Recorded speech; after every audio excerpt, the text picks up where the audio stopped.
Her car was sideways in a ditch, smoke curling from the hood, her designer heels sunk deep in mud as rain poured down like judgment from above. And then he appeared, a quiet single father in a worn flannel shirt, broad shoulders steady against the storm, holding an umbrella over her head as if it were second nature. She was a powerful businesswoman worth hundreds of millions. But what he said after saving her life would completely change her world and reveal a secret that the town of Millbrook had buried for 5 decades. The dark clouds had been gathering over Millbrook, Pennsylvania since dawn, a brooding mass that local meteorologists were calling the storm of the half-century. Radio stations interrupted their regular programming with urgent warnings. Hurricane Leo had changed course inland, defying predictions, and was now barreling through the Appalachian corridor with unexpected fury. Jack Miller glanced up at the sky through the high windows of his garage as the first heavy drops began to strike the corrugated metal roof. The sound was familiar, almost comforting in its steady rhythm, until a tremendous crack of thunder shook the building to its foundation. The vintage neon sign outside flickered once, twice, then stabilized its red glow, proclaiming Miller's Auto in script that hadn't changed since his grandfather opened the place in 1952. "Tommy," Jack called out, wiping his grease-stained hands on a shop rag. "Time to pack up, buddy." In the corner of the garage, among stacks of tires and shelves lined with meticulously organized tools, 7-year-old Tommy Miller sat cross-legged on a worn mechanic's mat. His small fingers moved with surprising precision over the inner workings of what appeared to be a miniature robot crafted from scrap metal wire and repurposed parts. The boy didn't look immediately. His focus was absolute, almost unnatural in its intensity.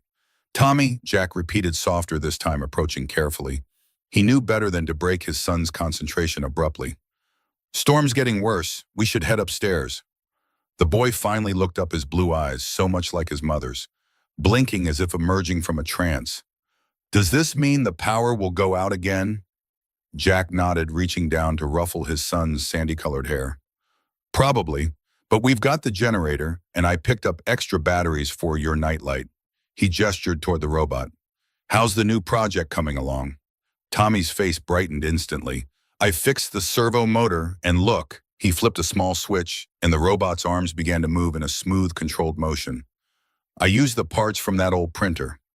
"That's my boy," Jack said, his chest swelling with a pride that still surprised him sometimes. How had he, a former Navy SEAL turned small-town mechanic, produced a child with such extraordinary mechanical intuition? "Let's get this little guy upstairs where it's safe." As they prepared to close the shop, the ancient wall-mounted television in the corner, kept mainly for the local customers who liked to chat while waiting for their vehicles, suddenly switched to an emergency broadcast. The weatherman's voice was tense as he pointed to swirling radar images. "Unprecedented rainfall expected over the next 12 hours. All residents are advised to remain indoors. I repeat, this is not a drill. Stay off the roads if at all possible." Jack clicked off the TV and turned to the framed photographs on the wall behind the counter. Decades of Millbrook history preserved under glass. There was his grandfather in his World War II uniform, standing proudly beside a Jeep with the same Miller's Auto logo hand-painted on the door. Next to it, his father in Vietnam, fatigue's arms slung around fellow soldiers. And then Jack himself, younger and harder-faced in his Navy dress whites at graduation from Buellwood's training before he'd earned his trident and joined the elite ranks of the SEALs. His eyes lingered on the last photo. Sarah holding newborn Tommy in the hospital, her smile tired but radiant. A year later, she'd be gone, chasing her journalism career and leaving behind the small-town life that was suffocating her. She'd left the infant Tommy with a note that read simply, "He deserves better than I can give him right now." Thunder crashed again, jolting Jack back to the present. "Come on, Tommy, let's batten down the hatches." As they secured the garage, an old Chevy pickup truck pulled hastily into the lot, splashing through the rapidly forming puddles. Frank Wilson, 72 years old and as sturdy as the oak trees that lined Millbrook's Main Street, hurried toward them, his Vietnam veteran's cap pulled low against the rain. "Jack, glad I caught you," Frank called out, his voice carrying over the storm. "Just heard on the radio that the Westbrook Bridge is washing out. County's closing it within the hour." Jack nodded grimly. "Thanks for the heads up, Frank. You heading home now?" "Straight there. Marie's got the hurricane kit ready." The older man glanced at Tommy with a warm smile. Hey there, Professor. Building another one of your flying machines. Tommy, usually shy around most adults, brightened at Frank's familiar presence. It's a rescue robot for finding people in storms. Frank's weathered face creased into a grin. Well, we might just need that today, son. He turned back to Jack, his expression sobering. Listen if you need anything. We'll be fine, Jack assured him. Got everything we need upstairs. You be careful, driving home, you hear? With a final wave, Frank dashed back to his truck and pulled away, leaving Jack and Tommy alone in the rapidly intensifying storm. Jack shouldered his son's backpack alongside his toolbox, and with one final look around the garage, he switched off the main lights. The neon sign outside would stay on, a Miller family tradition during storms, a beacon for anyone who might need help. Little did Jack know just how prophetic that tradition would prove to be on this particular night. 50 miles away, Elizabeth Montgomery was having what she privately termed a 5-aspirin day. The quarterly board meeting of Montgomery Technologies had run 3 hours over schedule with contentious debates about their new drone surveillance systems and the Department of Defense contracts that made up 60% of their annual revenue. As CEO, Liz had maintained her composure throughout, the calm, collected presence that had earned her the nickname, the Steel Queen of Silicon Valley, among industry insiders. She had pushed through the approval for their next-generation military drone prototype, deftly navigated shareholder concerns about recent regulatory scrutiny, and outlined their 5-year expansion strategy without betraying a hint of the migraine building behind her right temple. Now steering her sleek Tesla Model S through the worsening conditions on Interstate 76, she was finally allowing herself to feel the exhaustion. Rain lashed against the windshield with increasing ferocity, and despite the autonomous driving features, Liz kept her hands firmly on the wheel. She'd grown up in Pennsylvania and knew better than to trust technology completely when Appalachian storms were involved. Her GPS chirped an alert, route adjustment recommended due to flooding conditions ahead. Liz frowned. She needed to be in Philadelphia by morning for another meeting, and delays weren't in her meticulously organized schedule. The alternate route would take her through rural backroads, slower but at least passable according to the real-time updates. Rerouting, she muttered, accepting the suggestion. The Tesla smoothly adjusted course, exiting the highway onto a state road that quickly narrowed as it wound into more densely forested terrain. The rain was coming down in sheets now, reducing visibility to mere yards despite the high-performance headlights. Liz reduced her speed, further tension building across her shoulders. Her phone rang through the car's speakers. Calling assistant. Megan, the display announced. Liz, where are you? The storm is all over the news. Megan's voice carried the brisk efficiency that had made her indispensable over the past 5 years. Somewhere in the Pennsylvanian wilderness, Liz replied dryly. GPS is taking me around the flooding. The governor just declared a state of emergency for the western counties. Do you want me to book you a hotel somewhere to wait it out? Liz glanced at the clock. Nearly 7 p.m. No, I'll push through. I need to review those contracts before tomorrow's. Her words cut off as the Tesla suddenly lurched, dashboard lights flickering. A warning message flashed, electromagnetic interference detected. What the hell? Liz muttered, gripping the wheel tighter. Liz, what's happening? Megan's voice crackled with static. Something's wrong with the car's systems went dark without warning. No lights, no power steering, nothing. In the same instant, Liz felt the wheels lose traction on the water-slicked asphalt. The Tesla began to hydroplane, spinning toward the shoulder of the road. Liz. Megan's voice disappeared as the communications system died. Everything slowed down as Liz's crisis training kicked in. 10 years on the Montgomery Technologies Board had included mandatory emergency response protocols, skills her grandfather, the former senator, had insisted upon for all family members during the Cold War era. She turned into the skid, fighting for control, but physics was unforgiving. The Tesla slid sideways, plunging off the road and down a shallow embankment before coming to rest at an angle, its front end buried in mud and water, steam rising from the hood where rain struck hot metal. For a moment, Liz sat perfectly still, mentally scanning for injuries. Nothing broken, though her neck would surely protest tomorrow. She tried the ignition. Nothing. The car was completely dead, not even hazard lights functioning. Her phone showed no signal bars. Perfect.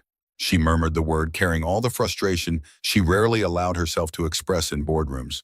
With no better options, Liz grabbed her purse and opened the door, immediately regretting her choice of footwear as her Louboutin heels sank into several inches of mud. The rain was merciless, soaking through her tailored suit within seconds. She squinted through the downpour, trying to gauge her location. There were no lights visible in any direction, just the dark silhouettes of trees thrashing in the wind. Liz had just resigned herself to a long, miserable walk in search of help when headlights appeared through the curtain of rain, approaching slowly along the road above. Relief flooded through her as the vehicle, an older model Ford pickup truck, pulled over and stopped. The driver's door opened, and a tall figure emerged, immediately opening an umbrella against the deluge. He made his way carefully down the embankment toward her, the beam of a powerful flashlight sweeping across the scene. "Are you hurt?" The man's voice carried easily despite the storm, deep and steady. Liz blinked rainwater from her eyes. "No, I'm fine. Car just died completely." The umbrella was suddenly over her head, the stranger standing close enough that she could make out his features in the dim light. Mid-30s, strong jawline with the watchful eyes of someone who had seen more than his share of difficult situations. He wore a flannel shirt under a weather-beaten jacket, work jeans, and boots that navigated the treacherous mud with practiced ease. "Electromagnetic pulse," he said, examining her Tesla with a professional eye. "Happens sometimes in these parts during big storms. Something about the mountains in the old military installations." He extended his free hand. "Jack Miller, I run the garage in Millbrook, about 3 miles back." "Elizabeth Montgomery," she replied, automatically taking his hand. His grip was firm but careful, calloused palms speaking of manual labor. If he recognized her name, one that appeared regularly in Fortune magazine and tech industry publications, he gave no indication. Jack circled the vehicle flashlight beam, methodically assessing the damage. "You're not going anywhere in this tonight. EMPs fry the modern electronics. I can tow you to my shop. Take a look in the morning when it's light." Liz glanced down the empty, flooded road stretching in both directions. "I don't seem to have many options." A faint smile crossed his face, not mocking, but understanding. "Welcome to rural Pennsylvania during hurricane season, Ms. Montgomery." He gestured toward his truck. "My son's waiting up there. We'll get you somewhere dry." Something in his matter-of-fact competence put Liz at ease despite the situation. She followed him up the slippery embankment, accepting his steadying hand when her heels threatened to betray her. In the truck's cab, a small boy sat clutching what appeared to be a homemade robot. He watched her with solemn blue eyes as Jack helped her into the middle seat. "This is my son, Tommy," Jack said, closing the door against the storm before jogging around to the driver's side. "Tommy, this is Ms. Montgomery. Her car broke down." The boy nodded seriously. "Did it get zapped by the sky electricity that happens to cars with computers in them?" Despite everything, Liz found herself smiling. "I think it did. That's very observant of you." "Tommy's our local expert on anything with wires and circuits," Jack said with quiet pride as he started the engine. The truck's interior was surprisingly clean and smelled of pine and motor oil, not unpleasant but worlds away from the new leather scent of her Tesla. "He builds robots from scratch." "Really?" Liz glanced at the contraption in the boy's hands. Now that she looked closer, she could see the surprising sophistication of its construction. "That's impressive engineering for—" "7," Tommy supplied, warming slightly. "I'm 7 3/4." Jack maneuvered the truck carefully back onto the road. "I'll come back for your car once I get you both somewhere safe. Storm's getting worse, and the Westbrook Bridge is about to close. That would cut us off from town." "I don't want to be a burden." Liz began the words, feeling strangely formal in this setting. Jack's eyes remained on the treacherous road. "Ms. Montgomery, in weather like this, we don't leave folks stranded. That's not how things work around here." There was something in his tone, a simple certainty about right and wrong, that silenced further protests. Instead, Liz found herself studying his profile as he navigated the flooded road with the easy confidence of someone who had faced far worse conditions. The truck's old wipers fought a losing battle against the torrential rain, yet Jack drove with precision, avoiding the deepest puddles and debris already washing across the asphalt. Tommy, seemingly content with the silence, had returned his attention to his robot, small fingers making minute adjustments to its arm mechanism. The cab's interior light revealed a scar on Jack's forearm, the distinctive mark of a shrapnel wound that Liz recognized from military briefings she'd attended. You served, the question slipped out before she could consider its propriety. If Jack was surprised, he didn't show it. Navy, Special Operations. That explained the situational awareness, the calm efficiency in crisis. Liz had worked with enough military contractors to recognize the bearing. Thank you for your service, she said, the phrase automatic but sincere. Jack merely nodded, his focus on a particularly flooded section of road ahead.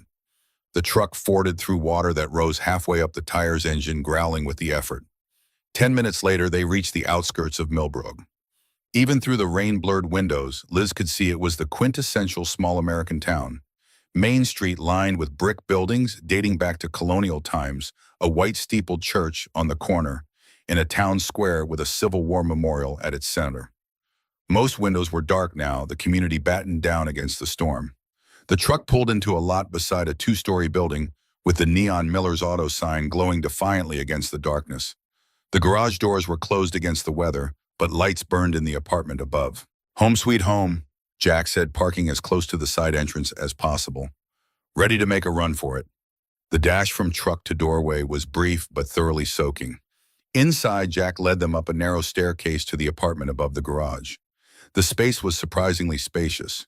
An open-plan living area with wooden floors and exposed brick walls, simply furnished but immaculately kept. A bookshelf along one wall held an eclectic mix of military history, engineering manuals, and children's books. Photographs in simple frames documented generations of what must be the Miller family. Bathrooms through there if you want to dry off, Jack said, pointing to a hallway. I'll find you something to change into. Those clothes are going to need some serious drying time. Liz became suddenly aware of her bedraggled state. Designer suit plastered to her body, makeup likely streaked down her face, hair falling from its usually perfect chignon. In the boardroom, such disarray would be unthinkable. Here it seemed strangely inconsequential. The bathroom was vintage but spotless, with a clawfoot tub and subway tiles that spoke of the building's 1920s origins. Liz caught sight of herself in the mirror and almost laughed. The Steel Queen looked more like a drowned rat. She did her best to repair the damage with the limited resources at hand, washing away smeared mascara and combing fingers through tangled hair. A soft knock at the door was followed by Jack's voice. I've left some clothes outside, nothing fancy, but they're dry. The offering consisted of a faded navy t-shirt, flannel pajama pants, with a drawstring waist and thick wool socks. All would be several sizes too large, but the prospect of dry clothing overrode any concerns about fashion. When Liz emerged from the bathroom, she found Jack in the kitchen area, phone pressed to his ear as he spoke in low tones. Tommy sat at the kitchen table, robot forgotten, as he solemnly colored on a sheet of paper. Bridge is officially closed, Jack announced as he ended the call. We're cut off until morning at least. I've let the sheriff know about your car. He'll keep an eye out, make sure nobody messes with it. Liz nodded, strangely comfortable in the borrowed clothes despite their size. Thank you. I should call my assistant, let her know I'm safe. Landline's on the wall. Cell service is probably out by now. Towers don't hold up well in these storms. Jack gestured to an actual corded phone mounted on the kitchen wall, something Liz hadn't seen in active use for years. As she made her call, assuring a worried Megan that yes, she was fine, no need to send search parties, Liz observed Jack and Tommy moving through what was clearly a well-established storm routine. The boy carefully placed flashlights at strategic points around the apartment, while his father checked a generator in the corner and filled several containers with water. Hungry? Jack asked when she finished her call. Storm protocol at the Miller household includes hot food while we have electricity. Before she could answer, the lights flickered ominously. Jack raised an eyebrow at Tommy, who immediately abandoned his task and raced to the refrigerator, pulling out ingredients with practiced efficiency. We've got about a 50% chance of keeping power, Jack explained, taking the items from his son and beginning to crack eggs into a bowl. Might as well cook while we can. Within 15 minutes, the small kitchen table was set with a simple but appetizing meal, omelets, toast, and sliced apples. As if on cue, the moment they sat down, the apartment plunged into darkness, save for the battery-powered lanterns Tommy had distributed earlier. Right on schedule, Jack commented dryly, reaching for a flashlight without missing a beat. Tommy want to fire up Gerard? The boy grinned and hurried to the corner where he switched on what appeared to be a modified camping generator. Soft light immediately flooded from LED strips mounted along the ceiling edges.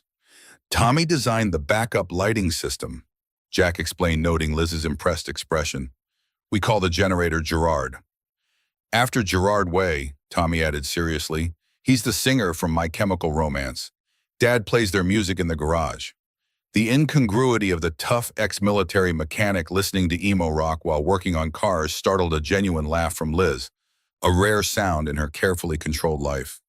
Jack's eyes crinkled slightly at the corners in response, the closest he seemed to come to a full smile. They ate by the gentle glow of Tommy's lighting system, the storm raging outside now completely blocked by storm shutters that Jack had closed over the windows. The wind howled occasionally down the chimney of the old fireplace, adding an almost cozy atmosphere to their impromptu shelter.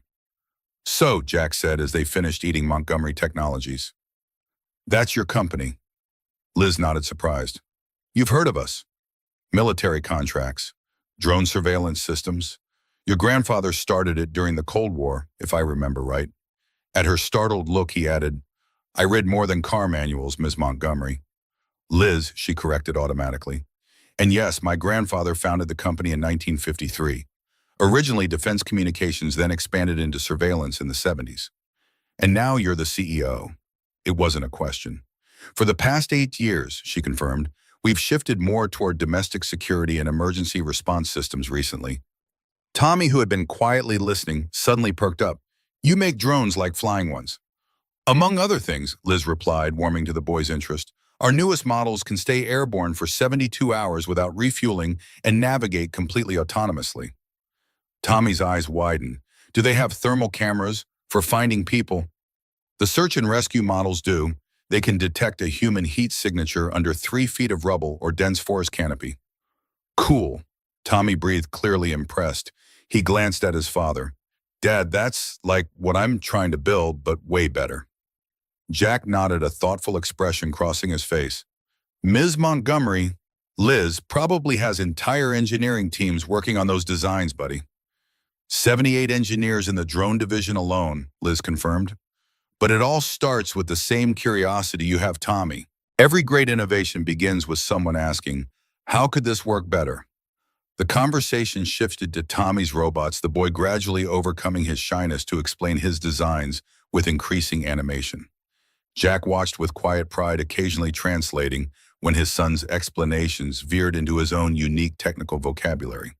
As Tommy demonstrated the articulated arm of his latest creation, a sudden violent thunderclap shook the building, causing the lights to flicker, despite being on the generator circuit. The boy froze, eyes wide, hands immediately covering his ears. Jack was beside his son in an instant, one arm around his shoulders. It's okay, buddy. Just the storm saying hello. His voice had shifted to a gentler register, the words clearly part of a familiar reassurance routine. Tommy nodded stiffly but didn't lower his hands. Jack reached into his pocket and produced what looked like custom molded earplugs, which the boy accepted gratefully, inserting them with practice movements. Sensory sensitivity, Jack explained quietly to Liz as Tommy relaxed suavely. Part of his autism spectrum diagnosis. Certain sounds can be overwhelming. Liz nodded, recalling articles she'd read about neurodiversity in tech industries. Many of her most brilliant engineers exhibited similar traits. My chief systems architect wears noise-canceling headphones all day, says it helps him visualize code structures better. Something in Jack's expression eased, the wariness of a parent accustomed to explaining, defending, advocating. Tommy's brain is wired for engineering, sees connections most people miss. Pride mingled with a father's concern. School's been challenging, though. I can imagine, Liz said, watching as Tommy, ears now protected, returned to his robot with renewed focus, the storm momentarily forgotten. Conventional classrooms aren't designed for unconventional minds. Jack's eyebrow raised slightly, surprised by her understanding. No, they're not. A comfortable silence fell between them, broken only by the storm's continued assault and the occasional murmured commentary from Tommy as he worked. Jack cleared the dinner dishes, declining Liz's offer to help with a simple, "You're the guest." Later, as Tommy reluctantly prepared for bed, "But Dad, Ms. Montgomery might want to see my drone designs." Liz found herself drawn to the photographs on the bookshelf. They told the story of a family deeply rooted in servicemen in various military uniforms across generations, women in nursing caps, or standing beside Red Cross vehicles. One photo in particular caught her attention. A much younger Jack, in full Navy dress uniform, arm around a petite woman with Tommy's blue eyes and a radiant smile. "My late wife, Rebecca," Jack's voice came from behind her. "Tommy has her eyes, and her mechanical intuition." Liz turned, registering the careful neutrality in his tone. "I'm sorry for your loss." Jack nodded once, accepting the condolence without elaboration. "Tommy should be settled soon. I've made up the spare room for you. It's not the Four Seasons, but the sheets are clean." "Thank you for all of this." Liz gestured around them. "You didn't have to help a stranger stalk in a ditch." Something flickered across Jack's face, a shadow of some deeper thought. "Where I come from, Ms. Montgomery, you don't leave people stranded in storms. Simple as that." "Where I come from," she responded quietly, "people usually have ulterior motives for helping others." Jack studied her for a moment, his expression unreadable. "Must be a lonely way to live." Before she could formulate a response, Tommy appeared in the hallway doorway, now dressed in space-themed pajamas, robot clutched protectively to his chest. "Dad, can Ms. Montgomery tell me a bedtime story about drones instead of our regular book?" Jack glanced at Liz, eyebrow raised in question. "I'd be happy to," she found herself saying, "though I should warn you, my stories tend to include a lot of technical specifications." Tommy's face lit up with genuine delight. "That's the best kind." Following the boy to his bedroom, walls covered with meticulously arranged diagrams, bookshelves filled with science texts well beyond elementary school level, Liz experienced a strange sensation. In the past 24 hours, she had presented to a board of directors, negotiated a multi-million-dollar contract, and managed a PR crisis with military officials. Yet somehow this moment, sitting on the edge of a twin bed in a small apartment above a garage in a town she'd never heard of until today, about to tell a bedtime story to a child she'd just met, felt oddly significant. Tommy looked up at her, expectantly, blue eyes serious beneath a shock of sandy hair that refused to lie flat. "Can the story have rescue drones, the kind that find people in earthquakes and floods?" "Absolutely," Liz agreed, settling more comfortably against the headboard. "In fact, I know the perfect story. It's about how our newest search and rescue drone was invented by a young engineer who had a very special way of looking at problems." By the time the story concluded, complete with technical details about thermal imaging cameras and carbon fiber propellers that had Tommy asking increasingly sophisticated questions, the storm outside seemed to have receded, at least in their awareness. The boy's eyelids were growing heavy despite his clear desire to continue the conversation. "Time for sleep, Professor," Jack said from the doorway where he'd been quietly listening. "You and Ms. Montgomery can continue the drone discussion tomorrow." Tommy yawned despite himself. "Promise?" he asked Liz sleepily. "Engineer's honor," she replied, surprising herself with the gentleness in her voice. Back in the living room, Jack handed her a glass of amber liquid. "Bourbon? Seemed like you could use it after the day you've had." Liz accepted gratefully, taking a small sip.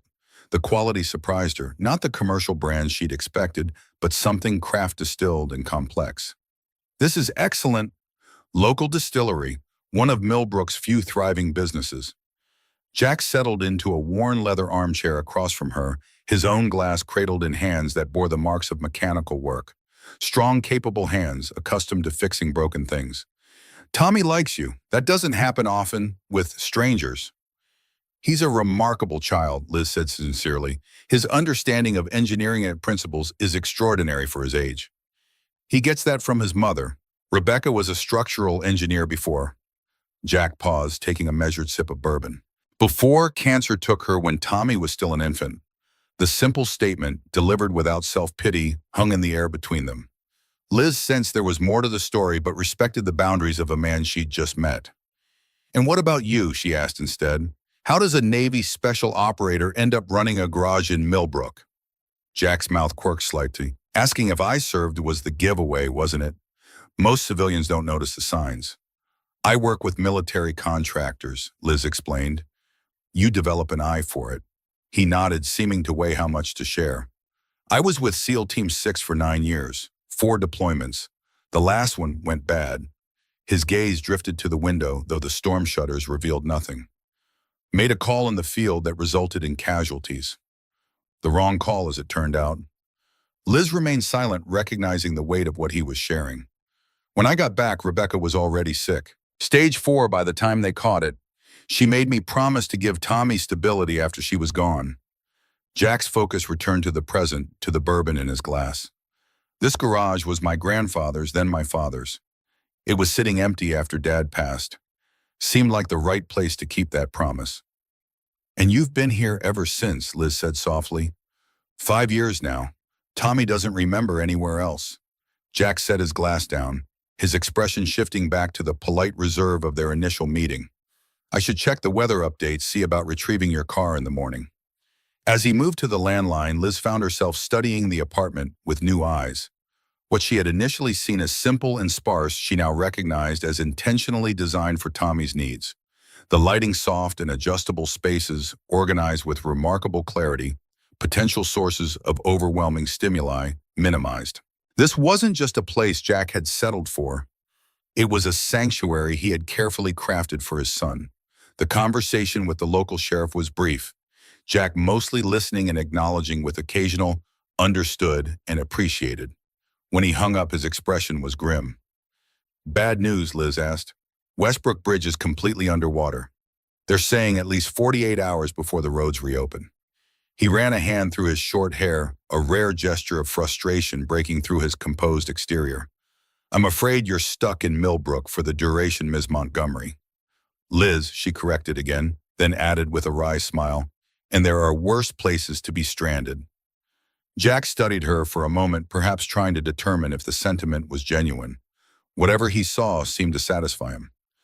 Get some rest. Tomorrow we'll figure out next steps. In the spare bedroom, clearly Tommy's project room hastily cleared to accommodate her, Liz sat on the edge of the twin bed and checked her phone out of habit. No signal as expected. For the first time in years, she was completely disconnected from her empire. No emails, no crisis calls, no board members demanding immediate attention. The sensation was oddly liberating. Outside, the storm continued its assault on Millbrook, rain lashing against the building in rhythmic waves. But here in this unexpected sanctuary, Liz felt a curious sense of security. She thought of Jack Miller, his quiet competence, his devotion to his son, the shadows of his past, visible only in glimpses, and realized she had never met anyone quite like him in her carefully curated world of power and influence. As she drifted towards sleep, lulled by the storm and the unfamiliar comfort of flannel pajamas, Elizabeth Montgomery, the CEO of a multi-billion-dollar technology empire, found herself wondering what other surprises this small town and its inhabitants might hold. She could never have imagined just how profound and dangerous those surprises would prove to be. Morning broke over Millbrook with deceptive gentleness, pale sunlight filtering through gaps in the storm shutters. For a disorienting moment, Liz stared at the unfamiliar ceiling, the events of the previous night rushing back as she registered the distant sounds of movement in the kitchen. The storm had subsided to a steady drizzle, the violent winds now just a memory marked by debris scattered across the town. She dressed quickly in her now dry clothes, smoothing wrinkles from the designer suit that seemed oddly out of place in this environment. Following the aroma of coffee, she found Jack at the stove, expertly flipping pancakes, while Tommy set the table with solemn precision, each fork and knife aligned at perfect angles. Morning, Jack said without turning, somehow sensing her presence. Hope you don't mind pancakes. It's tradition after a big storm. Pancakes sound perfect, Liz replied, accepting the mug of coffee Tommy carefully offered her. The boy had already dressed for the day in jeans and a faded NASA t-shirt, his hair still damp from washing. Dad says the roads are still flooded, Tommy informed her, blue eyes serious. Sheriff Wilson called. The bridge might be out for days. Jack transferred a stack of pancakes to a serving plate. I've arranged for Ed at the tow service to bring your car into town once the water recedes enough. But you should probably call your office. You won't be making it to Philadelphia today. Liz nodded, sipping the coffee, strong and surprisingly good. I'll need to reschedule some meetings. The strange part was how little this prospect bothered her. After 15 years of treating schedule changes as minor catastrophes, the forced pause felt almost welcome. Breakfast proceeded with Tommy explaining his latest robot modifications to Liz, with increasing animation, his initial shyness evaporating in the face of her genuine interest. Jack remained mostly quiet, observing their interaction with an expression that shifted between pride in his son and cautious assessment of their guest. After they'd eaten, Jack stood and reached for his worn leather jacket. "I need to check on the garage, see if we had any flooding in the lower bays. The landline's working if you need to make calls. I can show Ms. Montgomery my drone designs while you work," Tommy suggested eagerly. Jack hesitated, glancing at Liz with an unspoken question. "I'd love to see them," she assured him, surprising herself with how genuine the sentiment was. "Take your time. Tommy and I have important engineering discussions to continue." Something in Jack's expression softened briefly before he nodded and headed downstairs, leaving Liz and Tommy to their impromptu drone design summit. The morning passed with unexpected swiftness. Tommy's technical knowledge was genuinely impressive, his designs showing intuitive understanding of aerodynamics and power distribution that many of our college-educated engineers would envy. What began as humoring a child's interests became a genuinely engaging technical discussion, with Liz finding herself taking mental notes of concepts she might share with her R&D team. Shortly before noon, heavy footsteps on the stairs announced Jack's return, accompanied by an older man whose weathered face and sheriff's uniform spoke of decades of service to the small community. "Ms. Montgomery," Jack said, "this is Sheriff Frank Wilson. He's got some updates on the road situation." Frank nodded respectfully. "Ma'am, afraid I've got mixed news. Your Tesla's been towed to Jack's garage, but the main roads will be closed at least through tomorrow. Department of Transportation's saying the Westbrook Bridge suffered structural damage." Liz absorbed this information with a calm that would have surprised her executive team. "I understand. Thank you for the update, Sheriff." "Frank served with my father in Vietnam," Jack added. "He's been keeping an eye on me since I was Tommy's age." The older man's eyes crinkled with affection. Someone had to make sure this one stayed out of trouble after he came back from the teams. He turned back to Liz. "Jack says you're the CEO of Montgomery Technologies. Any relation to Senator Montgomery from the 60s? "My grandfather," Liz confirmed, noting the flash of recognition in the sheriff's eyes. "Well, I'll be. He made quite a splash around these parts back in the day." Frank's expression held something Liz couldn't quite interpret. Not quite wariness, but a guarded interest. "The Montgomery name has history in Millbrook, though it's been some time since any of your family visited." Before Liz could inquire further, Tommy tugged at Jack's sleeve. "Dad, can we show Ms. Montgomery the garage? Her car is there now, and she might want to see it." Jack glanced at his son, then at Liz. "If you'd like to see the damage, we can head down. Your car's going to need specialized parts, though. The electrical system took a serious hit from the electromagnetic pulse." Frank excused himself with a tip of his hat, promising to return with any road updates, while Liz followed Jack and Tommy downstairs to the garage. In daylight, Miller's Auto revealed itself as larger than she'd initially estimated. 4 service bays, a small office area, and walls covered with automotive memorabilia spanning decades. The space was immaculately organized, tools arranged with military precision, floors clean, despite the nature of the work performed there. Her Tesla sat in the center bay, hood open, looking strangely vulnerable among the vintage equipment. Jack moved around it with professional efficiency, pointing out the damaged components to Tommy, who nodded with serious understanding. "The main control module is fried," Jack explained, gesturing to the complex electronics, "and the battery management system took collateral damage. I've got a friend at a specialized shop in Pittsburgh who might be able to get the parts, but it won't be quick." Liz stepped closer, examining the sophisticated vehicle she normally took for granted. "How does an electromagnetic pulse cause this kind of damage? I thought those were theoretical or weapons-based." Jack's expression turned thoughtful. "They're rare naturally, but this region has some unusual electromagnetic properties. Military did testing here during the Cold War, something to do with the mineral composition in the mountains. Sometimes during severe electrical storms, we get localized EMPs. Mostly affects newer vehicles with advanced electronics. That's why Dad keeps old trucks," Tommy added proudly. "No computers to break." As they discussed repair options, the garage's side door opened, admitting a group of local residents clearly curious about their visitor. Jack made brief introductions. Ed from the tow service, Martha, who ran the diner on Main Street, Bill from the hardware store. Each greeted Liz with the reserved politeness of small-town America, Their eyes holding questions they were too courteous to ask directly. Word travels fast in Millbrook, Jack explained after they'd departed, having extracted promises that Jack would bring Ms. Montgomery from the big tech company by the diner later. I'm becoming quite the local attraction, Liz observed with dry humor. We don't get many CEOs stranded during hurricanes, Jack replied, the corner of his mouth lifting slightly, especially not ones with government contracts and family connections to the area. There it was again, that hint that the Montgomery name held significance in Millbrook beyond what she understood. Liz filed the observation away for later exploration as Jack's phone rang. The call was brief, Jack mostly listening before thanking the caller and hanging up. That was the parts supplier. They can't get anything to us until the road's clear, which won't be before Thursday at the earliest. Liz calculated quickly. 3 more days in Millbrook minimum. Meetings to reschedule decisions delayed board members to appease.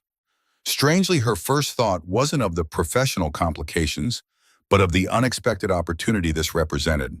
Time away from the constant pressure in a place where her title carried no special weight. I should find somewhere to stay, she said, pulling out her phone automatically before remembering the lack of service. Is there a hotel in town?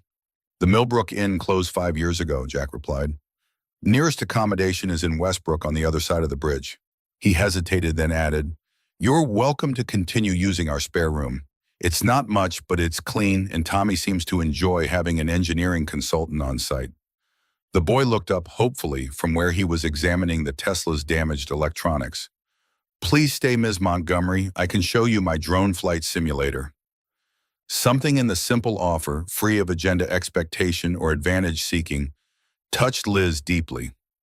In her world, every interaction was a calculated move in an endless or strategic game. This straightforward kindness was as rare as it was refreshing. If you're sure it's not an imposition, I'd appreciate that, she said, decision made. And please, both of you, call me Liz. 3 weeks later, Elizabeth Montgomery stood at the floor-to-ceiling windows of Montgomery Technologies headquarters in Philadelphia, gazing out at the city skyline as twilight descended. Behind her, the executive boardroom sat empty, the remnants of the day's contentious meeting still evident in scattered papers and half-empty water glasses. The quarterly strategy session had run over by nearly 2 hours, voices rising, as Liz presented her radical new vision for the company's drone program. The CFO had called it financially reckless. The head of military contracts labeled it a deviation from our core competencies. Only the R&D director had shown genuine enthusiasm, recognizing the innovative potential in what Liz was proposing. Her phone vibrated with an incoming text. Megan, her assistant, checking if she needed anything before departing for the evening. Liz sent a quick negative response, returning her attention to the darkening horizon. Since returning from Millbrook, something fundamental had shifted in her perspective. The town's simplicity, Jack's principled approach to life, Tommy's uncomplicated brilliance. These had lingered in her thoughts, challenging assumptions she hadn't realized she'd been making for years. The most unsettling revelation had come when she'd finally accessed the Montgomery family archives, searching for the connection Frank Wilson had hinted at. What she discovered about her grandfather's involvement with Millbrook during the Cold War era had left her profoundly disturbed and increasingly convinced that her new direction was not just strategically sound, but perhaps morally necessary. A knock at the boardroom door interrupted her thoughts. "Come in," she called, turning from the window. Her R&D director, Dr. Chen, entered with a tablet in hand. "I've run the preliminary numbers on your rural drone initiative," he said without preamble. "The technical challenges are significant, but solvable. The real hurdle will be finding the right testing location, somewhere remote enough for unrestricted flight paths, but accessible enough for our teams." Liz smiled faintly.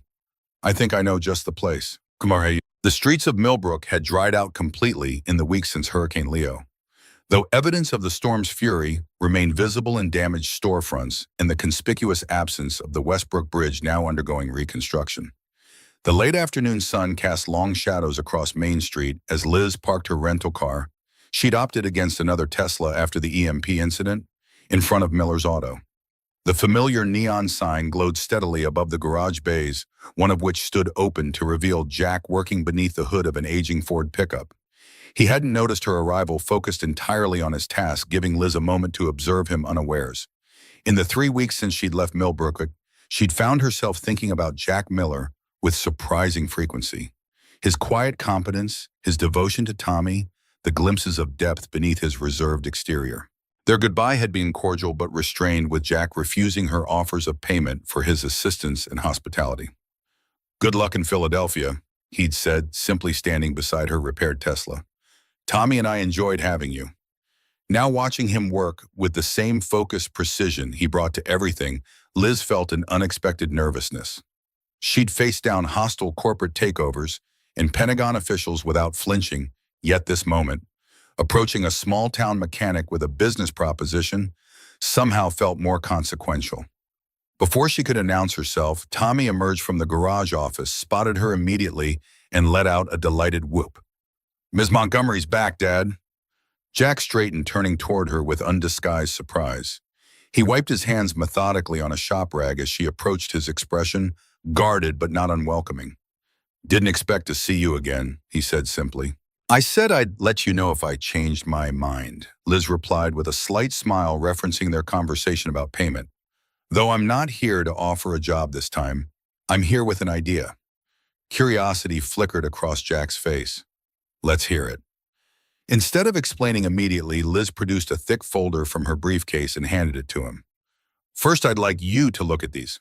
Jack accepted the folder with a raised eyebrow, opening it to reveal technical blueprints, topographical maps, and detailed schematics for advanced drone systems. Tommy pressed against his father's side, eyes widening as he processed the technical drawings. "These are search and rescue drones," the boy said with growing excitement, "with thermal imaging and, is that a deployable medical package?" "Good eye," Liz confirmed. "We're calling it the Shepherd Program, rural drone technology focused on emergency response medical delivery and search and rescue operations." Jack studied the documents with professional thoroughness, his expression revealing nothing as he turned pages. "Impressive engineering. But what does this have to do with Millbrook?" Liz took a deep breath. "We're establishing a rural testing division for these systems. We need locations away from major population centers with varied terrain and local knowledge." She met his eyes directly. "I want to put Millbrook on our map, Jack, as our primary development site." Jack's skepticism was evident. "Why here? There are dozens of small towns with better infrastructure closer to your headquarters." "None with your expertise," Liz countered. "You have exactly the background we need. Military experience with UAVs, mechanical knowledge, understanding of rural challenges." She paused. "And none of them have Tommy's intuitive understanding of our systems." At the mention of his son, Jack's expression sharpened. "What exactly are you proposing?" "I want you to lead this location," Liz said plainly, "on your terms. Build your own team from local talent. We'll provide the resources, equipment, and training. You maintain your garage, your home, your life with Tommy. We build around you, not over you." For a long moment, Jack was silent, his thoughts unreadable behind careful eyes. Then he glanced down at his son, who was practically vibrating with excitement. "Dad," Tommy whispered loudly, "we could build real rescue drones, like the ones in Miss Montgomery's story." Something in Jack's expression softened at his son's enthusiasm. "This isn't a charity offer," he asked Liz directly, pride evident in his tone. "This is a business decision," she assured him, "one that happens to benefit everyone involved." Jack closed the folder deliberately. "I need time to think about it. This would change things for Tommy, for the town." "Of course," Liz nodded. "I'll be staying at the River House B&B through the weekend. Martha at the diner recommended it." "Martha's cousin runs the place," Jack said, with the faintest hint of amusement. "By now, the whole town probably knows you're back." As if on cue, the garage phone rang. Jack answered with a knowing look, exchanging brief words before hanging up. "That was Martha. She's holding a table for us at the diner. Says you must be hungry after your drive from Philadelphia." Liz laughed, a genuine sound that still felt unfamiliar. "Apparently, I have dinner plans." "Welcome back to Millbrook," Jack said, the corner of his mouth lifting in that almost smile she remembered. "Where privacy is theoretical and dinner invitations are community decisions." As they walked the short distance to the diner, Tommy between them chattering excitedly about drone capabilities, Liz felt an unfamiliar lightness. For the first time in years, she was pursuing a business venture driven not by market analysis or shareholder value, but by something that felt remarkably like purpose. The old fairgrounds at the edge of Millbrook had lain dormant for nearly a decade, the exhibition halls and grandstands slowly surrendering to nature's reclamation. Now, 6 weeks after Liz's return, the property hummed with activity as Montgomery Technologies contractors erected specialized hangars and testing facilities. Local construction crews worked alongside company specialists, the promise of long-term employment bringing a palpable energy to a town that had grown accustomed to economic decline. Jack stood at the edge of the main hangar, reviewing blueprints with the site foreman. The transition from garage owner to project director had been smoother than he'd anticipated, his military experience providing unexpected preparation for managing the complex operation. He still maintained the garage, refusing to abandon the family legacy, but most days now found him here, overseeing the birth of something that could transform Millbrook's future. The sensor calibration chamber needs to be completely electromagnetically shielded, he instructed, pointing to the relevant section of the plans. Given the unusual properties in this region, standard specifications won't be sufficient. The foreman nodded, making notes. We've had to adjust multiple systems already. Never seen EM readings like these outside of military installations. Jack's expression remained neutral, though the comment registered significantly. The unusual electromagnetic properties of the Millbrook region had been a background concern throughout his life, first noted by his grandfather after World War II. Local lore attributed it to mineral deposits in the surrounding mountains, but Jack had always suspected there was more to the story, particularly given the Cold War-era military presence that had once dominated the area. As the foreman moved away to relay the updated specifications, Jack's attention was drawn to the main entrance where Liz's car was pulling in. Over the past weeks, her visits to the Millbrook site had become increasingly frequent, her personal involvement in the project surprising many at Montgomery Technologies. Today she wasn't alone. Tommy sat in the passenger seat, having been picked up directly from school for what had become their regular Friday engineering session. Jack watched as his son bounded from the car, tablet clutched in his hands, eager to show Liz his latest drone navigation algorithm. The boy's confidence had blossomed under her mentorship, his unique abilities finding purpose and recognition beyond what the small-town school system could provide. For that alone, Jack would have been grateful for Liz's presence in their lives. But there was more to it, something neither of them had acknowledged directly. The easy companionship that had developed between them, the lingering conversations after Tommy had gone to bed, the way her guard dropped when it was just the three of them. In Philadelphia, she might be the formidable CEO, but here in Millbrook, she was simply Liz. Brilliant and driven, yes, but also increasingly relaxed, genuine, present. She spotted him across the construction site and raised a hand in greeting, her professional attire now typically supplemented with practical boots when visiting the muddy construction site. Jack returned the gesture, noting the portfolio tucked under her arm, new designs for the search and rescue systems they were developing. As they approached, Tommy raced ahead, excitement apparent in every movement. Dad, Ms. Montgomery brought the new sensor arrays. They can detect heartbeats through concrete. Jack smiled at his son's enthusiasm. Did she now? That's quite an upgrade from your cereal box prototypes. But I gave her the idea, Tommy insisted. Remember my drawings about sound waves going through walls? He's not wrong, Liz confirmed, reaching them slightly breathless from trying to keep pace with Tommy. His concept for harmonizing multiple frequency bands gave our engineers a new approach to the penetrating radar system. Pride swelled in Jack's chest, not just at his son's achievement, but at how Liz consistently ensured Tommy received recognition for his contributions, treating his ideas with the same respect she showed her doctoral-level engineers. The site's looking good, she observed, surveying the rapid progress. We're ahead of schedule on the construction phase. Good crew, Jack replied simply. Local people who take pride in their work. He hesitated, then added, though we've had some unusual equipment malfunctions. Electromagnetic interference beyond what's normal, even for this area. Liz's expression shifted subtly, a tightening around the eyes that Jack had come to recognize as concern. What kind of malfunctions? Sensor equipment randomly activating, GPS systems showing impossible coordinates. He kept his tone casual, aware of Tommy listening intently. Could be nothing, construction equipment generating interference. Or it could be something, Liz said thoughtfully. I'll have our environmental team run a full spectrum analysis. Tommy tugged at Jack's sleeve. Can I show Ms. Montgomery what we found in the old storage shed? The weird metal box with the symbols. Jack and Liz exchanged a quick glance. What storage shed, buddy? Jack asked carefully. The one behind the exhibition hall. Billy and I were exploring yesterday after school. Tommy's expression was earnest without guile. There's a room full of old stuff with the same logo that's on Ms. Montgomery's company papers, but it looks different. Older. Alarm bells rang in Jack's mind. He'd thoroughly inspected the fairground buildings before agreeing to the project, but the sprawling property contained numerous outbuildings, some predating his own knowledge of the area. Show us, he said, his tone shifting to one Tommy would recognize from their safety discussions, serious not to be questioned. The boy led them across the construction site toward the dilapidated exhibition hall, circling behind it to what appeared to be a maintenance annex partially obscured by overgrown vegetation.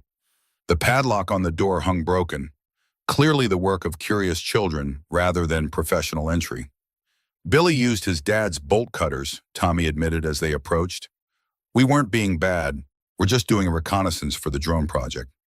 Under different circumstances, Jack might have smiled at his son's appropriation of military terminology, but his focus was now entirely on the potential danger of an unsecured structure. He moved ahead of Tommy and Liz, pushing the rusted door open carefully. The interior was dark and musty, decades of dust covering what appeared to be standard maintenance equipment and fairground supplies. But at the rear of the space, a second door, this one steel reinforced and significantly newer than the building itself, stood partially ajar. That's where the metal boxes are, Tommy said, pointing. They have the bird symbol like Montgomery Technologies, but with different words underneath. Jack exchanged a look with Liz, whose expression had grown increasingly troubled. He moved toward the inner door, instincts from his SEAL days fully engaged now. The heavy door swung open with surprising ease, revealing a room that clearly hadn't been designed for fairground maintenance. Metal shelving lined the walls, holding sealed containers, bearing faded but still legible labels. Project Nighthawk, Classified, Montgomery Industries. Each bore a security classification and date stamp, most from the late 1960s and early 1970s. A large map dominated one wall, the Millbrook region, marked with concentric circles and notation points. This isn't fairground equipment, Jack said quietly, examining the nearest container without touching it. No, Liz agreed, her voice equally low. This is my grandfather's work. She stepped closer to the map, studying the markings with growing concern. Project Nighthawk was one of Montgomery Industries' classified operations during the Cold War. I've seen references in the company archives, but most of the documentation was supposedly destroyed decades ago. Jack processed this information rapidly, connecting it to fragments of local history he'd absorbed growing up. Rumors of secret government work in the hills outside town, the unusual electromagnetic phenomena, his own father's reluctance to discuss certain aspects of his time working for government contractors in the region. Tommy, he said, maintaining a calm he didn't entirely feel. I need you to go back to the main hangar and find Mr. Peterson. Tell him we need the security team at the exhibition hall annex immediately. The boy's eyes widened, sensing the gravity of the situation. Is it dangerous? Are we in trouble? No trouble, Jack assured him, but this is a restricted area now. Adult business, okay? Tommy nodded solemnly and departed with a last curious glance at the mysterious containers. Once he was safely out of earshot, Jack turned to Liz, his expression hardened. Your grandfather's work. You want to explain what Montgomery Industries was doing with a classified military operation on Millbrook Fairgrounds. Liz met his gaze directly, her own composure professional but strained. I don't know the specifics yet. Project Nighthawk was part of a series of Cold War research initiatives. My grandfather collaborated extensively with the Department of Defense on experimental technologies. Technologies that happen to be buried in my hometown. Jack's voice remained level but with an edge of steel beneath. The same hometown experiencing unusual electromagnetic phenomena that just happened to affect electronics in a very specific way. Before Liz could respond, a distant voice called Jack's name. Frank Wilson appeared in the doorway, sheriff's uniform dusty from construction site debris. Jack, I was looking for... The sheriff stopped abruptly, taking in the room's contents, his weathered face draining of color. Christ, They told us this was all cleared out in '78.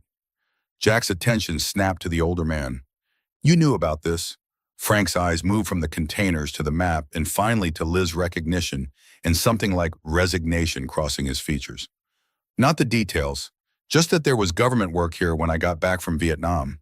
Your father was involved toward the end before the operation shut down. He looked directly at Liz. Your grandfather gave the shutdown order personally after the incident. What incident? Jack and Liz asked simultaneously.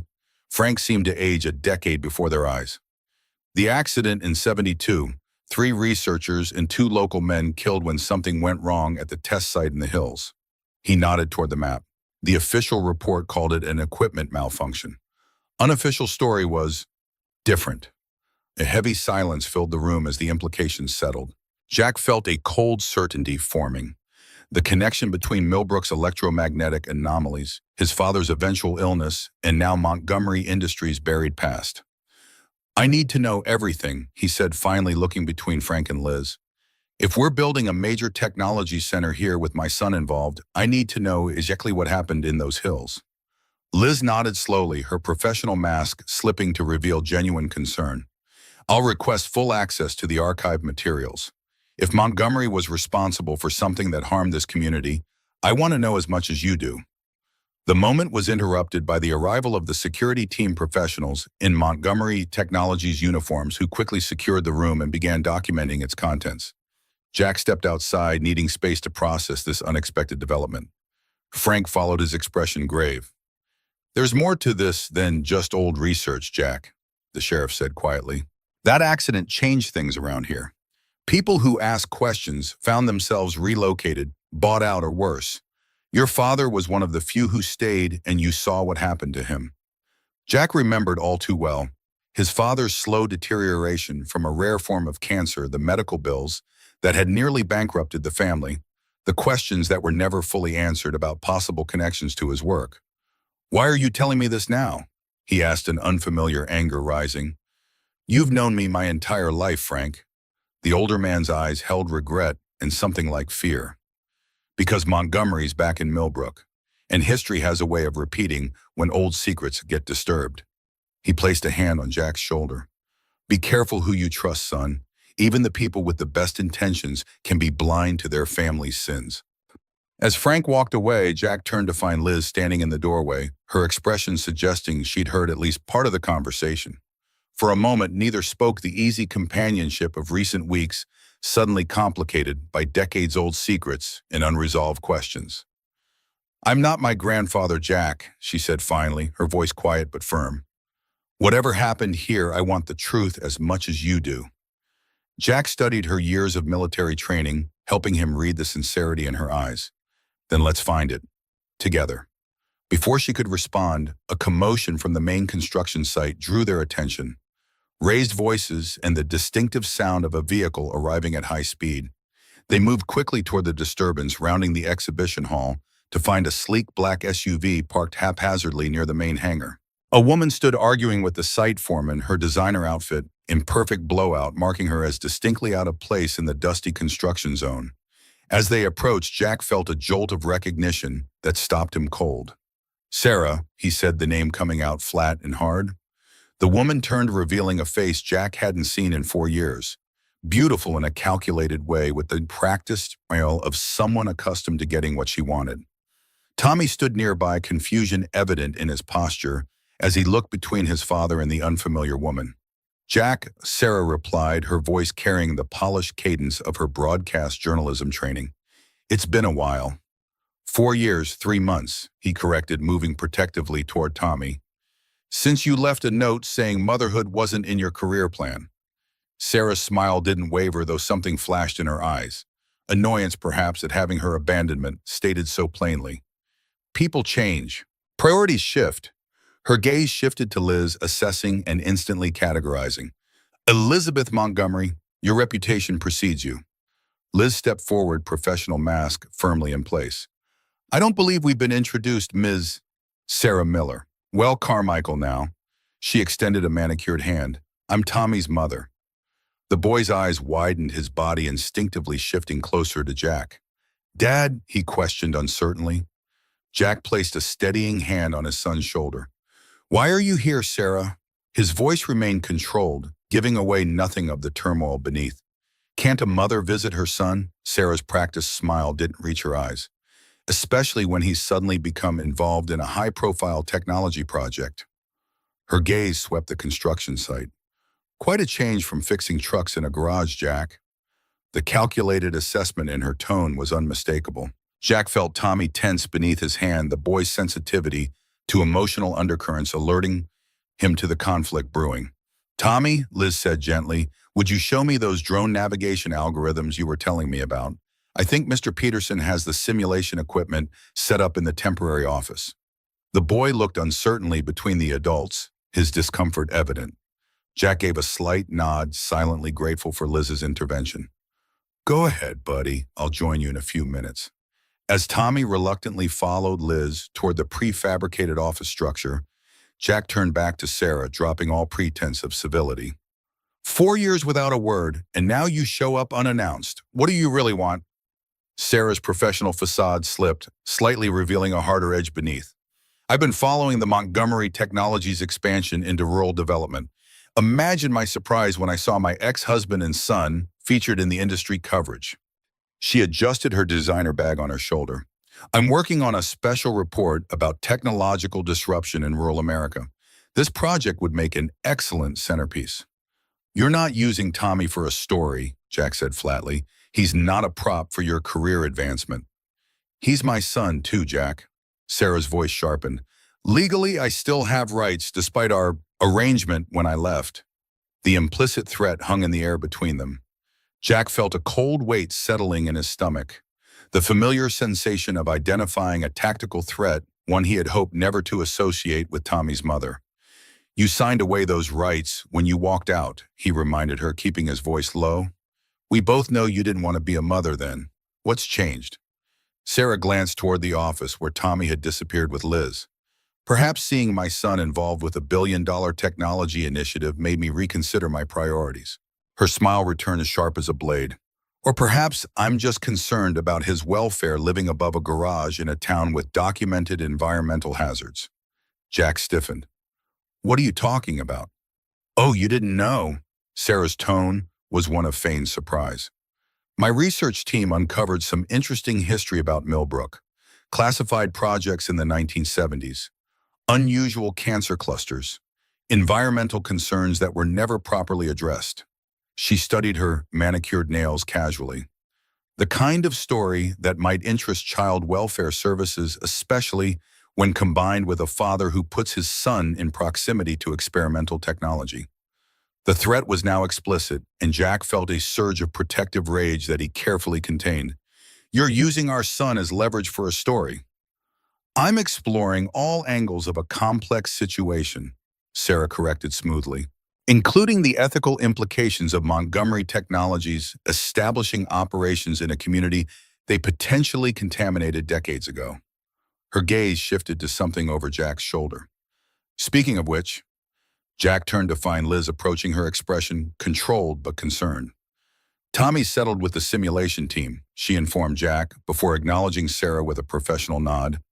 "Ms. Carmichael, I understand you're a journalist. If you're interested in our rural drone initiative, our public relations department would be happy to arrange an official interview." "How kind," Sarah replied with a smile that didn't reach her eyes. "But I prefer more independent research methods, less controlled narratives." "Of course," Liz said evenly, "though I should mention that any reporting on this project involving minor children would require parental consent forms. Montgomery Technologies is quite thorough about privacy protections." When the subtle power move wasn't lost on Sarah, whose expression hardened almost imperceptibly. "I'm sure Jack and I can come to an arrangement about Tommy's involvement." She turned back to Jack. "I'm staying at the River House through the weekend. We should discuss visitation arrangements. I've missed so much of Tommy's life already." With that parting shot, she returned to her SUV, leaving Jack and Liz standing in tense silence as the vehicle pulled away in a cloud of construction dust. "I assume that's Tommy's mother," Liz said quietly once the SUV was out of sight. Jack nodded, his jaw tight. "Sarah left when Tommy was 3. No contact for 4 years, and now she suddenly appears the moment this project makes industry news. He ran a hand through his hair in a rare gesture of agitation. This isn't about reconnecting with Tommy. She's working an angle. The timing is concerning. Liz agreed, her analytical mind already processing implications. Especially coming the same day we discover Project Nighthawk materials. Did she mention anything about Montgomery's historical connection to Millbrook? She hinted at environmental concerns, cancer clusters, things that would interest child welfare services. Jack's expression darkened. She's threatening to use Tommy's safety as leverage. Liz's eyes narrowed, a glimpse of the formidable CEO showing through her now familiar, companionable demeanor. That won't happen. Montgomery Technologies has considerable resources for handling both legal challenges and media situations. This isn't a corporate problem to solve, Liz, Jack said, his voice low and intense. This is my son's life, his sense of security. Sarah walking back in after 4 years will confuse and hurt him, regardless of her motives. Liz's expression softened. You're right, I'm sorry. She hesitated, then added, for what it's worth, Tommy's first instinct when she introduced herself was to move closer to you. He knows who's been there for him every day. Jack's shoulders relaxed fractionally at this observation. I should go check on him. He'll have questions. Of course. Liz paused, then added, Jack, about what we found in that storage room. I've already contacted our archives division. I want full transparency about Montgomery's historical activities here. Jack studied her for a moment, weighing Frank's warning against his growing trust in Liz herself. I appreciate that, but I'll be doing my own research as well. I'd expect nothing less, she replied with a hint of her usual confidence. That's why you're running this operation. You don't take anything at face value. As Jack walked toward the temporary office to find his son, he found himself caught between two unexpected developments: Sarah's sudden reappearance and the discovery of Montgomery Industries' buried history in Millbrook. Both threatened the carefully constructed stability he'd built for Tommy, yet in entirely different ways. And somewhere in the middle stood Liz Montgomery, brilliant, driven, increasingly important to both Jack and Tommy, yet inextricably connected to the very company whose past actions might have harmed this community. The woman herself might be trustworthy, but could the same be said for the corporate empire she represented? As he approached the office and saw Tommy looking up eagerly from the drone simulation, Jack pushed these concerns temporarily aside. First priority, reassure his son that his world wasn't about to be upended. The complex web of historical secrets, corporate interests, and Sarah's ambitions would have to wait. But as the sun began to set over the Millbrook Hills, the same hills that had allegedly housed Project Nighthawk's mysterious operations, Jack couldn't shake the feeling that these threads were drawing together toward a confrontation that would change everything. The Millbrook County Courthouse stood as a testament to an earlier era, its limestone facade weathered by nearly 2 centuries of Appalachian seasons. Inside, the main courtroom retained an austere dignity. Polished oak benches, the state seal mounted prominently behind the judge's bench light, filtering through tall windows in dust-mottled beams. Today, the space was closed to the public, the emergency custody hearing deemed sensitive enough to warrant privacy. Jack sat rigidly at the defendant's table, his service dress uniform, unworn since leaving the Navy, a calculated decision to remind the court of his years of decorated service. His attorney, George Harper, arranged papers with deliberate calm, though the gravity in his eyes betrayed his concern. At 65, Harper had seen enough family court cases to recognize when extraordinary forces were at play behind an ordinary proceeding. Remember, Harper murmured, Judge Colson has a reputation for putting children's welfare above all else. Don't let Sarah's accusations provoke an emotional response. Jack nodded, once his expression impassive despite the storm raging beneath. The past 3 weeks had been a calculated assault on everything he'd built since returning to Millbrook. Sarah filing for emergency custody on grounds of environmental hazards and dangerous work conditions. Subpoenaing his military records with emphasis on his final mission, questioning his decision to raise Tommy in a town with documented health concerns. The courtroom door opened, and Sarah entered with her attorney, a polished woman from a prestigious Pittsburgh firm whose services far exceeded a broadcast journalist's typical budget. Sarah had exchanged her designer outfits for a conservative blue suit that projected responsible professionalism, her hair styled simply, makeup understated. Every detail calibrated to present the image of a mother who had made mistakes but now sought redemption. Behind them came Sheriff Frank Wilson and Dr. Eleanor Reeves, Tommy's developmental specialist, both subpoenaed as witnesses. Frank caught Jack's eye with a slight nod, a silent confirmation of their late-night conversation at the garage 3 days earlier when the sheriff had finally revealed everything he knew about Project Nighthawk and its aftermath. The side door opened as Judge Colson entered, a stern-faced man in his 60s whose reputation for fairness was matched only by his intolerance for courtroom theatrics. As the proceedings formally began, Jack found his attention drawn to the main courtroom doors, which opened to admit one final observer. Liz slipped in quietly, taking a seat in the back row. She'd been in Washington the past week, digging through classified archives with the weight of Montgomery Technologies' government connections behind her. Her presence suggested she'd found something significant, information that might impact today's hearing. This is an emergency proceeding to evaluate temporary custody arrangements for minor child Thomas James Miller.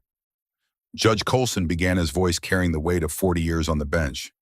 Ms. Carmichael, as the petitioning party, you may present your case. Sarah's attorney rose smoothly. Your Honor, we seek temporary custody based on urgent concerns for Thomas's safety and well-being.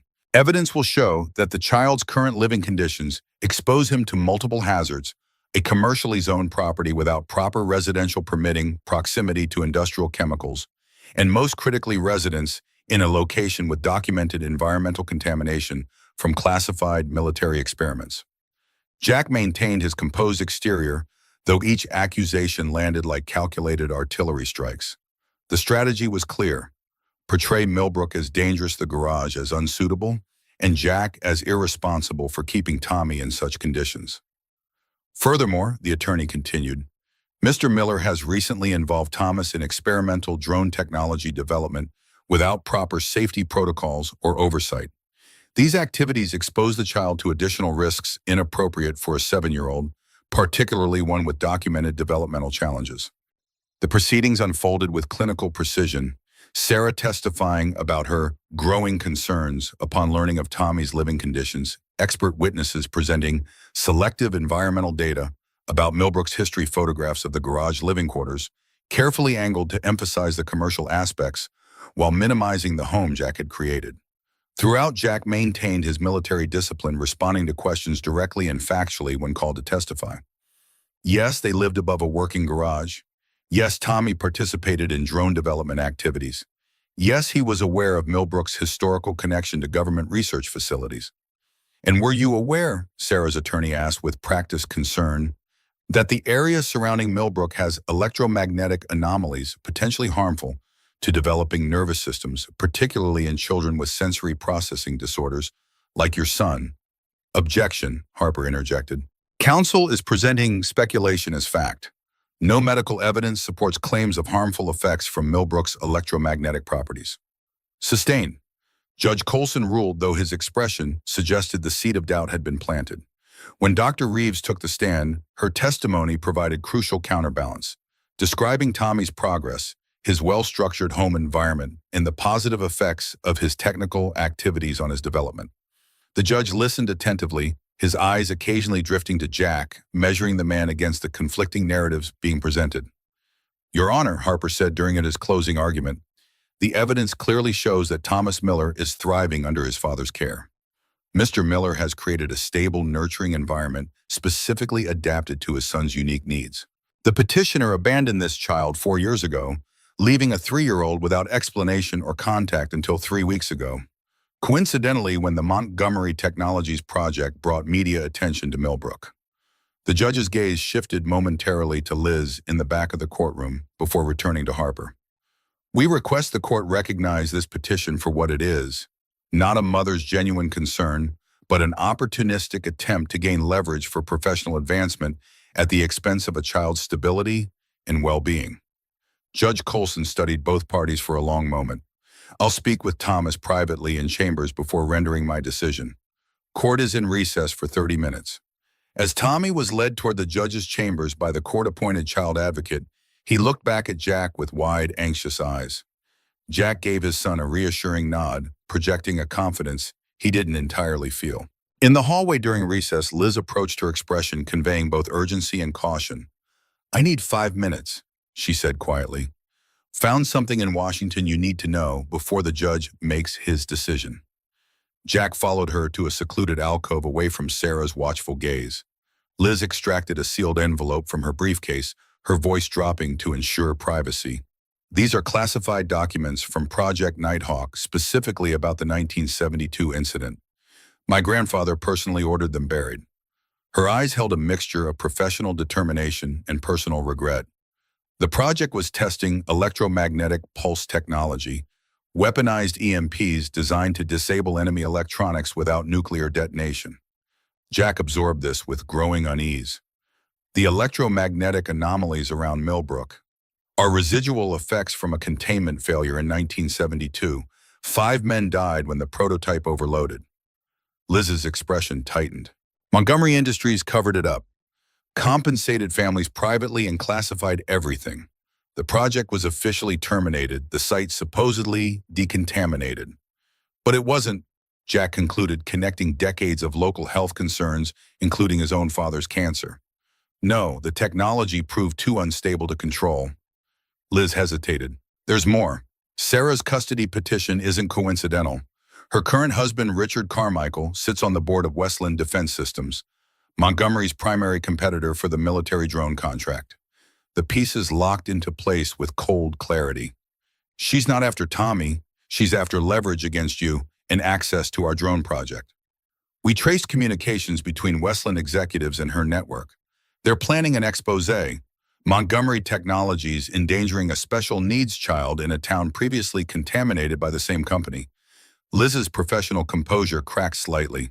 They'd use Tommy to destroy the project and Montgomery's reputation simultaneously. Before Jack could respond, the bailiff announced the court was reconvening. As they returned to the courtroom, Jack felt a strange calm settling over him. The clarity that came in combat situations when objectives became absolutely clear. Protect Tommy, reveal the truth, end the threat. Judge Colson returned to the bench, his expression thoughtful after his conversation with Tommy. The boy was escorted to a seat near the front, carefully positioned, where he could see his father but not be overwhelmed by the proceedings. "I've spoken with Thomas and found him to be remarkably articulate for his age," the judge began. "Before rendering my decision, however, there is one final matter." His gaze fixed on Sarah. "Ms. Carmichael, your petition cites concern about Millbrook's environmental hazards as a primary motivation. Yet my clerk informs me that you've simultaneously filed permits for extensive filming in the same area for a documentary series." Sarah's carefully composed expression faltered. "Your Honor, the documentary is precisely because of my concerns. Filed 2 weeks before your custody petition," the judge continued unmoved. "Additionally, this court has received evidence of communications between your current husband's company and Montgomery Technologies competitors discussing, and I quote, leveraging the custody situation for market advantage." The courtroom fell silent. Sarah's attorney leaned over, whispering urgently in her ear, while Tommy looked between the adults with growing confusion. "This court does not look kindly on custody proceedings motivated by corporate espionage or media opportunities, Ms. Carmichael." Judge Colson's voice carried the full weight of his authority. "Based on my evaluation of the evidence, including my conversation with Thomas, I am denying the petition for emergency custody change. Full custody remains with Mr. Miller with standard visitation rights for Ms. Carmichael to be supervised until this court determines her intentions are genuinely in the child's best interest." Relief washed through Jack, though his expression remained controlled for Tommy's sake. Sarah's face had hardened into a mask of barely contained fury as her carefully constructed strategy collapsed. "Furthermore," the judge continued, "I am ordering an independent environmental assessment of Millbrook to address the legitimate concerns raised in these proceedings, regardless of how they came to light. The health and safety of this community's children transcend corporate interests on all sides." His gaze swept meaningfully between Sarah and Liz. As the formal proceedings concluded, Jack moved immediately to Tommy, kneeling to eye level with his son. "Hey, buddy, you did great in there." Tommy's serious eyes searched his father's face. "Are we going home now?" "To our real home." "Absolutely," Jack confirmed, his voice steady and certain. "Nothing's changing." As they prepared to leave, Sarah approached her lawyer in the courtroom audience, providing some privacy to their exchange. "This isn't over, Jack," she said, voice low and tightly controlled. "You've won the battle, not the war." "There is no war, Sarah," Jack replied evenly. "There's just Tommy. There always has been." He studied her for a moment. "He's a person, not a pawn. Whatever Westland is paying you, it's not worth what you're becoming." Something flickered across her features. Perhaps a momentary recognition of how far she'd strayed from the idealistic journalist she'd once been. But it vanished, quickly replaced by the hardened ambition that had driven her to abandon her family years ago. "Enjoy your victory," she said, finally turning away. "I'll be watching how this environmental assessment unfolds. Millbrook's secrets won't stay buried forever." Outside the courthouse, autumn sunlight bathed the town square in golden light, the old Civil War memorial standing witness to yet another conflict resolved within the courthouse walls. Tommy ran ahead to examine a cluster of vintage motorcycles parked nearby, his resilience evident in the easy return to childlike curiosity. Liz approached, watching Tommy with a mixture of relief and lingering concern. The judge was right about one thing. Millbrook does need proper environmental assessment, regardless of Sarah's motives. Jack nodded, the weight of Frank's revelations and the classified documents still heavy on his mind. The question is whether Montgomery Technologies is prepared for what that assessment might find. "That's actually why I came back from Washington early," Liz said, her professional demeanor giving way to something more personal. "I've made a decision about Montgomery's responsibility here, regardless of what the legal department advises." Before she could elaborate, Tommy came racing back, excitement overriding the courtroom's lingering tension. "Dad, Ms. Montgomery, can we go to the drone hangar? I want to show you my new navigation program." Jack exchanged a glance with Liz, a silent agreement passing between them. The heavier conversations could wait. Today was for celebrating Tommy's security, for reinforcing that his world remained stable despite the forces that had tried to upend it. "Lead the way, Professor," Jack said, his hand resting briefly on his son's shoulder before the boy darted ahead toward their truck. As they followed at a more measured pace, Liz spoke quietly. "Jack, whatever happens with the environmental assessment and Project Nighthawk's legacy, I want you to know that my commitment to Millbrook, and to you and Tommy, isn't contingent on corporate interest." The simple declaration hung between them, layered with meanings neither was quite ready to articulate fully. Jack studied her for a moment, recognizing the sincerity beneath her carefully composed exterior. "I believe you," he said finally, the three words carrying the weight of hard-earned trust. The Montgomery Technologies testing facility hummed with activity as engineers calibrated drone sensors for the afternoon trials. Tommy sat at a specialized workstation Jack had designed specifically for him, his small fingers moving confidently across a modified control panel as he fine-tuned the navigation parameters for the day's flight tests. 2 months had passed since the custody hearing. Sarah had returned to Washington after one uncomfortable supervised visit with Tommy, her grand expose plans seemingly shelved after Westland Defense Systems distanced themselves from the negative publicity surrounding the custody case. The environmental assessment of Millbrook was proceeding under the supervision of independent experts, their preliminary findings confirming localized electromagnetic anomalies, but no immediate health hazards. Project Nighthawk's legacy, however, remained a shadow over the community, one that Liz had determined to address directly. Today marked the culmination of those efforts, with Montgomery Technologies' board of directors arriving for an unprecedented town hall meeting with Millbrook residents. "Systems check complete," Tommy announced, his voice carrying the serious tone he adopted during technical operations. "Shepard 1 is ready for autonomous navigation test." Jack reviewed the flight parameters on his own monitor, pride mingling with continuous amazement at his son's abilities. "Looks good, buddy. Let's move to the launch sequence." As they prepared for the test, Liz entered the control room, her business attire suggesting she'd come directly from meeting the arriving board members. "How are we looking for the demonstration?" "Tommy's got Shepard 1 ready to fly the search and rescue simulation," Jack replied. "Should make quite an impression on your board." The rescue drone prototype represented a significant evolution from Montgomery's military designs. Smaller, more maneuverable, equipped with advanced sensors, specifically calibrated for detecting human life signs in disaster scenarios. Tommy had contributed several key innovations to the navigation systems, his unique perspective leading to solutions the adult engineers had overlooked. They need to be impressed, Liz said, a hint of tension beneath her professional composure. Today's vote will determine Montgomery Technology's future direction and our commitment to making things right in Millbrook. The significance wasn't lost on Jack. Over the past months, he'd watched Liz wage an internal battle within her own company, pushing for transparency about Project Nighthawk and allocating resources for community restoration that went far beyond legal requirements. Today's board meeting represented the culmination of those efforts, a formal acknowledgement of corporate responsibility and commitment to a new ethical framework moving forward. Dad, can I start the launch sequence? Tommy asked, focused entirely on the technical challenge before him rather than the corporate politics swirling around them. Go ahead, Professor.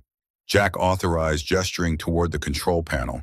Tommy initiated the sequence with practiced movements, the large display screens showing the drone systems coming online. Suddenly, the boy froze, his hands hovering above the controls as his head tilted slightly, a posture Jack recognized from previous episodes of sensory sensitivity. Tommy, what's wrong? I can feel it, Tommy whispered, eyes wide. Like before, but stronger. Concern immediately replaced Jack's technical focus. Feel what, buddy? The buzzing in the air. Tommy's hands moved to cover his ears, though the control room remained quiet. It's the same feeling as when Ms. Montgomery's car broke in the storm. Jack and Liz exchanged alarmed glances. Before either could respond, the facility's lights flickered, electronic systems momentarily destabilizing. Outside the control room windows, they could see engineers looking up in confusion as equipment readings fluctuated without explanation. Electromagnetic surge, Jack said, immediately moving to protective mode. Tommy stepped away from the electronics. But Tommy remained transfixed, his expression shifting from discomfort to intense concentration. I can see where it's coming from, he said, voice distant, as if accessing some internal perception. The old building by the hills, where the secret things were buried. A chill ran through Jack as he recognized the description, the restricted area near the fairgrounds where additional Project Nighthawk materials had been discovered during the environmental assessment. The site was secured but not yet fully excavated due to hazardous materials concerns. System readings are spiking across all monitors, one of the engineers called out, unprecedented EM activity registering throughout the facility. As alarms spread through the testing center, Tommy suddenly turned to his father, eyes wide with an urgency that transcended his usual reserved demeanor. Dad, I need to go there. I can make it stop. Absolutely not, Jack replied instantly, parental protection overriding all other considerations. That area is restricted for a reason, buddy. Jack, Liz interjected quietly. The environmental team reported unusual activity at the Nighthawk site this morning. Energy signatures they couldn't explain, possibly triggered by the excavation work. Before Jack could respond, the facility's emergency systems activated. Lights shifting to backup power security protocols engaging automatically. Through the windows, they could see the approaching vehicles of the Montgomery Technologies board members, stopping at the facility entrance, prevented from entering by the automated lockdown. If there's an instability at the Nighthawk site, we need to evacuate, not investigate. Jack insisted, already reaching for Tommy protectively. It won't help, Tommy said with startling certainty. It's waking up, like it was waiting. His small face held an understanding beyond his years. Dad, I can feel it. The way I feel the drones, but it's scared and confused, like when I get too much noise at school.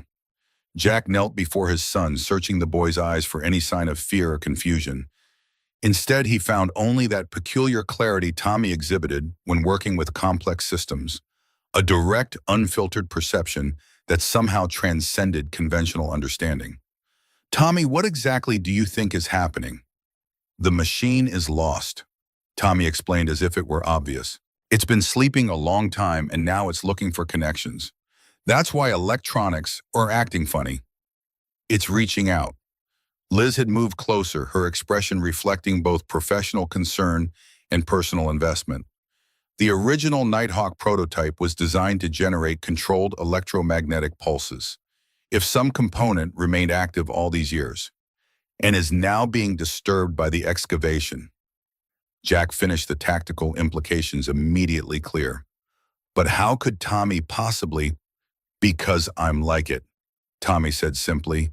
Dr. Reeves says my brain processes electrical signals differently. I can feel the patterns, like when I know what's wrong with a drone just by watching it flick. The facility lights flickered again more dramatically this time. Outside, they could see the drone prototypes on their launch pads powering up without human activation, responding to some external command signal. Jack made a rapid series of calculations, weighing risk against necessity with the practiced assessment of his SEAL training. If we evacuate, whatever's happening continues unchecked. If it's building towards some kind of massive discharge like in 72, Millbrook could be at risk, Liz concluded, already reaching for her phone to contact the environmental team. I have to try, Tommy insisted, his small hand gripping Jack's larger one with surprising strength. Please, Dad, I understand it, like the robots.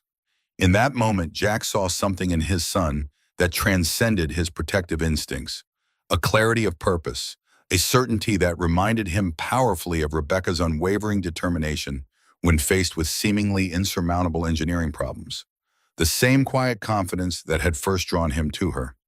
We go together, Jack decided, his voice leaving no room for negotiation, and at the first sign of danger, we pull back immediately. Minutes later, they were in Jack's truck, speeding toward the restricted Nighthawk site at the edge of town. Liz had remained at the facility to coordinate with emergency services and the environmental team, her final words to Jack carrying both professional authority and personal concern. Keep him safe, Jack. Some things matter more than corporate legacy or technological breakthroughs. The Nighthawk excavation site was eerily silent when they arrived, the construction equipment abandoned, when the electromagnetic anomalies began affecting their systems. Warning signs and security fencing surrounded the partially excavated bunker entrance, a concrete doorway leading into the hillside hidden for decades beneath soil and vegetation. Stay close, Jack instructed, keeping Tommy's hand firmly in his as they approached the security checkpoint. The guard recognized Jack immediately, his expression shifting from alertness to concern. Mr. Miller, we're under evacuation orders. The EM readings are off the charts. I know, Jack replied, his tone carrying the authority of his project director role. Ms. Montgomery sent us to assess the source directly. My son has unique insights into the electromagnetic patterns. It wasn't entirely a lie. Liz would indeed have authorized their presence if communications hadn't been compromised by the growing disturbance. The guard hesitated, then nodded, stepping aside to allow them passage. As they approached the bunker entrance, Tommy's grip on Jack's hand tightened. It's scared, he whispered. It thinks it's still at war. What do you mean, buddy? The machine. It was made to fight Russians. Tommy's matter-of-fact delivery of this historical detail sent a chill through Jack. It's been asleep, but now it thinks it needs to protect everyone. Inside the bunker entrance, emergency lighting cast eerie shadows across walls lined with faded warning signs and security classifications. The excavation team had cleared the main corridor, revealing a control room that looked like a time capsule from the early 1970s, analog equipment alongside early computer systems, all designed to manage something housed in the chamber beyond. Tommy moved with unexpected confidence through the space, his sensitivity to the electromagnetic fields apparently providing a form of guidance. Jack followed closely, every sense heightened for potential danger, torn between his trust in his son's unusual abilities and his instinct to remove Tommy from this hazardous environment immediately. In the main chamber, they found the source of the disturbance, a device resembling a massive capacitor array surrounding a central core of technology that seemed decades ahead of its era. Parts of it glowed with an unnatural blue light power systems that should have been dormant, somehow reactivating after nearly 50 years. That's it, Tommy whispered, approaching the device with a combination of caution and fascination. That's what's talking to the drones. Don't touch anything, Jack warned, surveying the room for immediate threats. Structural instability, radiation hazards, anything that might endanger his son. I don't need to touch it, Tommy replied, his voice taking on that distant quality again. It can feel me, too. As if in response to his words, the blue glow intensified the hum of energy building in the chamber. Display panels that hadn't functioned in decades flickered to life, showing readouts in technical language Jack recognized from his military days. Power levels targeting coordinates, system status. It's looking for instructions, Tommy explained, his eyes fixed on the pulsing core. It thinks it failed its mission because it hurt people. It's been trying to fix that mistake for a long time. The simple observation carried a weight that transcended the technological marvel before them. A parallel Jack couldn't miss between the dormant weapons system and his own journey after his final mission went wrong. The same drive to make amends, to find purpose after failure. "How do you know what it's thinking, buddy?" Jack asked gently, kneeling beside his son. Tommy's expression remained focused on the machine. "The same way I know when a drone wants to turn left but its wing is heavy, I can feel what's wrong." He turned to Jack with absolute certainty. "It needs a new mission, Dad, a better one." Understanding dawned as Jack recognized what his son was proposing, not shutting down the system but repurposing it. The same transformation they'd been implementing with Montgomery's military drone technology, shifting towards search and rescue, toward protection rather than destruction. "What kind of mission do you think it needs?" "To protect Millbrook, not hurt it," Tommy replied immediately. "To help the drones find people who are lost like we designed them to do." The simplicity and wisdom of the solution struck Jack profoundly. Before he could respond, the bunker door opened behind them, admitting Liz and the lead environmental scientist, both wearing protective gear and carrying monitoring equipment. Jack, Liz's voice carried equal measures of relief and concern. "The readings throughout town are approaching critical levels. We need to—" She stopped abruptly, taking in the scene before her. Tommy standing calmly beside the pulsing heart of Project Nighthawk, the machine's energy somehow stabilizing rather than escalating in the boy's presence. "He's communicating with it," Jack explained quietly, unable to fully articulate the bond he was witnessing between his son and the long-buried technology. "Somehow he understands what it was designed to do and what it could do instead." The scientist's instruments confirmed what Jack already sensed. The chaotic energy patterns were reorganizing, shifting from the destructive pulse signature of a weapon toward something more controlled, more directed. "It's calibrating to him," the scientist whispered in amazement. "The electromagnetic patterns are synchronizing with his neural activity." Liz moved slowly forward, her expression shifting from professional concern to something approaching wonder. "Tommy, what are you doing?" "Giving it a new bomb," Tommy replied simply. "Like you did with the drones, Ms. Montgomery. Not for hurting anymore, for finding and helping." As they watched the machine's threatening energy signature continue to transform, the blue glow stabilizing into a steady pulse. On the ancient monitors, targeting coordinates were replaced by a topographical map of Millbrook and surrounding areas, a surveillance grid rather than a weapon system. "He's reconfigured the entire system architecture," the scientist murmured, studying his readings. "It's now functioning as a sort of electromagnetic mapping array, the kind of technology we've been trying to develop for the search and rescue drones." "Not trying anymore," Tommy said with quiet satisfaction. "It's fixed now. It can help us find people when they're lost in storms or earthquakes. The drones will always know where to look." Jack placed a protective hand on his son's shoulder, overcome with a father's pride and a warrior's recognition of battles won not through force but through understanding. Tommy had faced the legacy of Project Nighthawk not with fear but with compassion, seeing not a weapon but a misunderstood system that needed redirection. As the immediate crisis stabilized, they emerged from the bunker to find Millbrook bathed in afternoon sunlight. The town below continuing its daily rhythms, unaware of how close it had come to a disaster echoing the 1972 tragedy. The Montgomery Technologies board members had gathered at the security perimeter, their expressions ranging from confusion to concern, to in some cases clear relief at seeing Liz emerge safely. "The situation is contained," Liz announced with professional composure, though her gaze lingered on Tommy with undisguised admiration. "And I believe we've just witnessed the most compelling demonstration possible of why our new direction is not just ethically necessary, but technologically superior." Later, as emergency teams secured the Nighthawk facility, and initial assessments confirmed Tommy's remarkable reconfiguration had indeed transformed the dangerous system into a stable support network for the drone program, Jack found a moment alone with Liz at the edge of the site overlooking the town that had shaped both their lives in unexpected ways. "The board unanimously approved the full remediation package for Millbrook," Liz said quietly, "including the health monitoring program for families affected by the original incident and the Community Development Fund." Tommy's demonstration was pretty convincing, Jack acknowledged with the hint of a smile. It wasn't just that. Liz's gaze remained on the town below. Seeing a child transform something designed for destruction into a tool for saving lives, it put everything into perspective.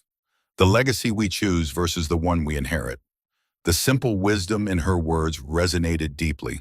Jack had come to Millbrook seeking to provide stability for Tommy after his own destructive past, only to find himself confronting historical damage that predated his arrival. Liz had returned to uncover her family's buried secrets, and in doing so found a path toward redemption neither had anticipated. What happens now? Jack asked the question encompassing far more than the technical resolution of the day's events.